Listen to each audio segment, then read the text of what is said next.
Ah, yes, the age-old question. Is aim more important than game sense? I mean, if you look at the view numbers of our guides, our aim videos go kind of crazy. So you guys definitely care much more about aim.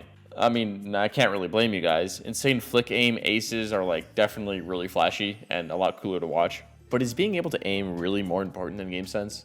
Well, we're gonna find out. So today, we're gonna have a diamond player, Strike, play a game, but here's the catch. I'm gonna be in his ear telling him what to do, when to rotate, what to hold, everything. Then he's going to be doing the same thing to me, an Immortal 3 player, but I'll be playing instead. So we'll see. Can I still win even with less game sense? Can the diamond player win with presumably no aim, but with game sense? Let's hop into it. But before we do, I want to tell you guys that we at SkillCapped.com have a ton of guides and other content like this. For example, we have a Smurf commentary where I play in gold games and try to win with only Chamber's Headhunter. And it's pretty funny to watch. Despite them knowing that I'm flanking, it's still really good to apply this pressure, right? Because then I'm coming from this side, my team's coming from ropes, from Link, and then maybe even drop if we flank from arcade. And then you can pinch the site that way, and it's just a lot better that way. So if you want more cool in-depth content like this, then check us out at SkillCapped.com. Okay, so me and Strike played a total of 4 games, 2 each. And to be honest, the results weren't incredibly insane, but there was a lot to take away from this session. The biggest takeaway is that even if you have a Radiant level player in your ear telling you exactly how to play, it just won't work.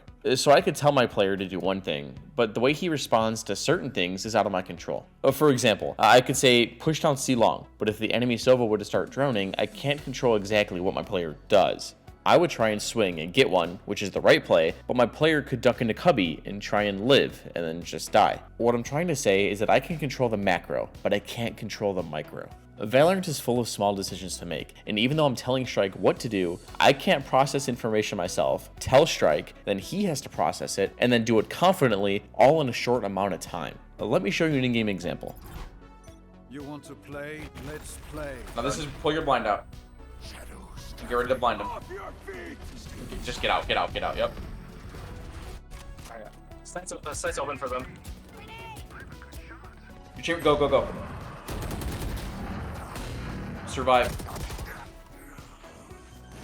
So here's the issue. On Omen, you usually want to anchor C-site and paranoia when the enemies come in, then swing. I tried explaining this to Strike, but the issue is that he wastes his blind as the enemy team breach ults. The right play would have been to save the blind, maybe for retake, recognize that Chamber is going to swing out of garage, blind off his contact, then run in again to go fight. But the issue is that I can't explain all of this to him in this short amount of time. There are 1,000 different ways the enemy team could have played this round, but I can only tell him, hey, blind when they come in. I can't tell him all of these micro decisions that I would have made. But had he made the same decisions I would have, he probably would have had a higher chance of winning this round. And there were scenarios like this the entire session. And honestly, good aim isn't hard to get. It's actually pretty overrated. Strike can aim pretty well too. I've watched him deathmatch, and you can tell that he can aim. It's the decisions that he makes that aren't putting himself in the right situations to frag out. So from the session, we learned that it's one thing to have aim, but if you're never in a position to use said aim, well, I mean, what's the point? Game sense is more important than aim. I said it. But with that being said,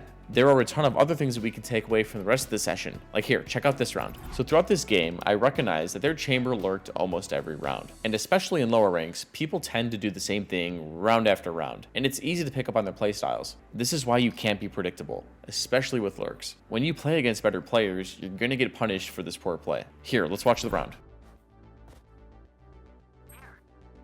A push.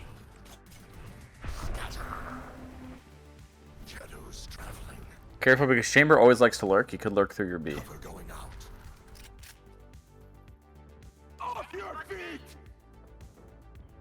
Go.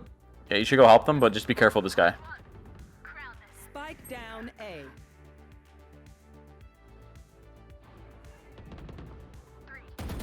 There he is.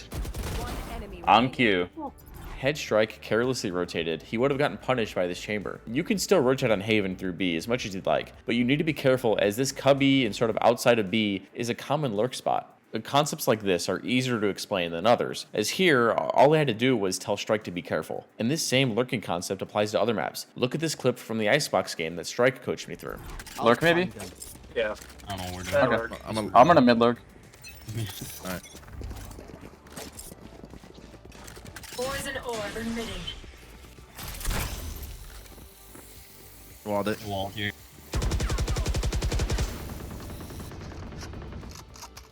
Right side clear. Got to the knife.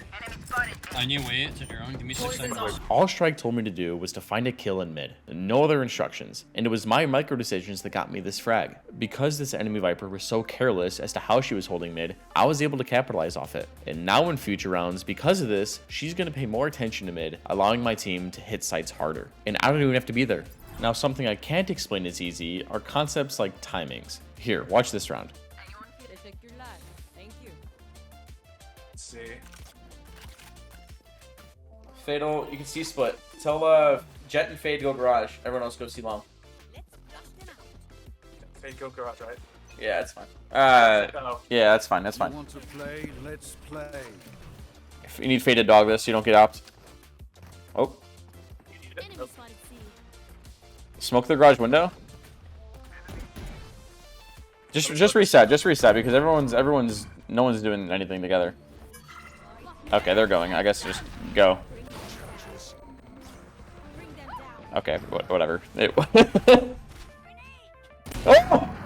I was gonna say don't yeah, careful because they do have a chamber op. So as Strike's team is scaling up C, it's obvious that the chamber op isn't here. And before the round starts, this is something you need to keep in mind as you're playing. Chamber's op is really strong and is something that you really need to take into account. Chamber op is in C? Okay, then he has to be B or A. It doesn't need to be your main focus, but just something on the side, like a side quest. Avoid the op. What Strike doesn't realize is that since we haven't seen the op yet, he's probably going to be on C since it took his team a while to scale up the site. Now this is why recognizing timings is so important. I can't tell him not to swing CT, as there's a lot going on right now. That's why I sound surprised that he swung. The timing was obvious to me, but not to Strike. Again, like I said before, I can tell him the macro, but not the micro. Now, the next thing that I want to show off are win conditions. These are things that you or your team should focus on if you want to win the round. Maybe you're on an eco round, but your Jet has her ultimate. You should follow her around and support her. If she gets any kills, then you can pick up guns and start steamrolling the round into your team's favor. Or maybe a guy in the enemy team is going like 2-18 or something. Then your team should try and focus on that player as their confidence is probably in the dumps. If you can successfully recognize these win conditions and hit them, you'll win a lot more rounds. Next, let's talk about the ability to make plays. Like I mentioned before, it's easy to explain the macro, not the micro. In this round I'm about to show you, Strike told me to anchor A as our chamber was going to use his ult on B. He didn't tell me to make this play, but you can see my thought process behind it. Here, watch.